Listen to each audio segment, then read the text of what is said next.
ভালুকায় কারখানার শ্রমিক দীপু চন্দ্র দাসের হত্যাকারীদের সর্বোচ্চ শাস্তি মৃত্যুদণ্ডের দাবিতে বুধবার লন্ডনের আলতাবালি পার্কে এক মানববন্ধন কর্মসূচি পালন করেছে মানবাধিকার সংগঠন voice for human rights.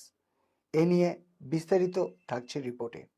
2025-এর 18 December বাংলাদেশের ভালুকায় একটি কারখানার শ্রমিক দীপু চন্দ্র দাসকে হত্যার প্রতিবাদে মানবাধিকার সংগঠন ভয়েস ফর হিউম্যান রাইটস কর্তৃক আয়োজিত এক মানববন্ধন কর্মসূচি বুধবার লন্ডনের ঐতিহাসিক আলতাবালি পার্কে অনুষ্ঠিত হয়েছে।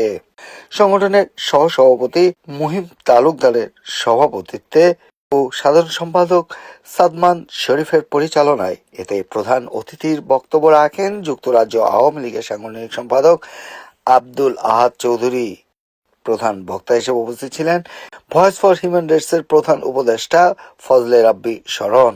বক্তারা 18 ডিসেম্বর ঘটে যাওয়া দীপু চন্দ্র দাসের বর্বরোচিত হত্যাকাণ্ডের তীব্র নিন্দা ও ক্ষোভ প্রকাশ করে বলেন, বাংলাদেশের সংখ্যালঘুদের উপর নির্যাতন নতুন নয়, তবে এমন নির্মম হত্যাকাণ্ড পূর্ব ঘটেছে কিনা আমাদের জানা নেই।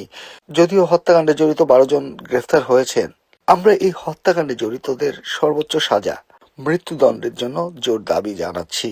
ভয়েস ফর হিউম্যান রাইটসের পক্ষ থেকে দীপু চন্দ্র দাসের হত্যার প্রতিবাদে আমরা আজ এখানে সবাই প্রোটেস্ট করছি।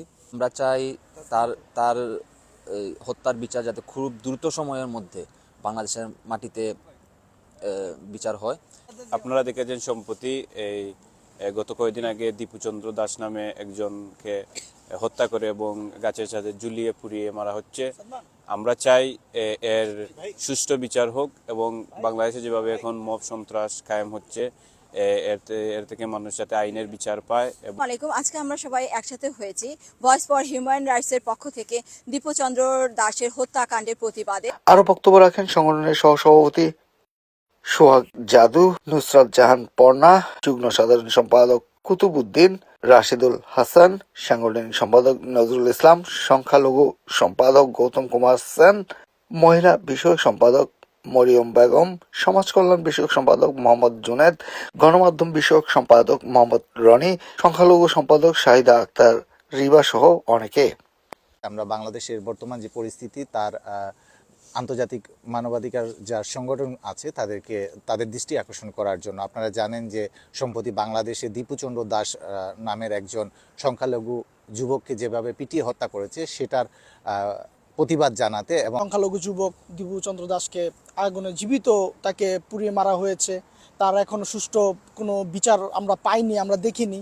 সো আমরা চাই এর একটি সুষ্ঠু তদন্তের মাধ্যমে একটি সঠিক বিচার করা হোক। আমি নিজে একজন সংখ্যালঘু হিসেবে দীপু হত্যার সঠিক বিচার চাই এবং ধর্ম বর্ণনার অপমান দিয়ে তাকে নৃশংসভাবে পুড়িয়ে হত্যা করা হয়েছে এবং আমাদের ফ্যামিলি যারা আছে হিন্দু সম্প্রদায় সব মানুষই খুব আতঙ্কে আছেন। বাংলাদেশে যাতে পরিস্থিতি এত অস্বাভাবিক পরিস্থিতি আমরা আগে কখনো দেখিনি, স্বাভাবিক পরিস্থিতি যাতে ফিরে আসে এবং বাংলাদেশের প্রত্যেক ধর্মের মানুষ যেন নিরাপদ থাকে। মোহাম্মদ মাসুদ জামান, এনটিভি ইউরোপ, লন্ডন।